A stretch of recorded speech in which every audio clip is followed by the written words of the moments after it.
কালকে শ্রাবণ মাসের সোমবার নিরামিষ, তারপরের দিন মঙ্গলবার আবার নিরামিষ, বুধবার দিন খাবেন।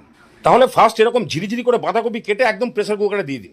তারপরে 1 চামচ নুন আর নাপ্তা বাটিতে যতটুকু জল ধরে দিয়ে 4-5খানা সিটি দিয়ে পুরোপুরি সেদ্ধ করে দিন। সেদ্ধ হোক ততক্ষণে কড়াইতে একটা জবরদস্ত মশলা বানান।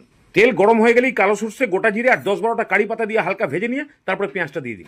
পেঁয়াজ হালকা ভাজা ভাজা হয়ে আসলে 6-7টা রসুনকে কুচি করে দিয়ে দিন।